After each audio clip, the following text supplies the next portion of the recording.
الرصاص كان بحال التبروري كيطيح ديالنا مع ديالهم، وكان الرصاص اللي كان يتلقى في السماء وكيطرطق مع بعضو بعض. وانا نحلف بلي الخيال ديالك ماشي واسع، مفردق ومهريع. طبعا لانه رصاص وليس بطوماط او كليمونتين او تفاح او حجر او الرصاص. الرصاص القرطاس. انا بنقول كل حاجه يا عم. قرطاس. الجزائر برجولي قدامي 4 ديال المرتزقه، فيهم واحد عنده ان بوست راديو كومونيكاسيون دايرو على ظهرو، ولونطيل ديالو كيبان لي من الدار ديالو.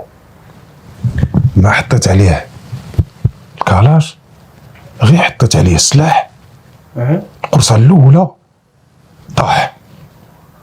صحابو كانوا 3 معاه، جاو محركين، اللي ناض فيهم كنعاود له القرطاس الجوجه طاح.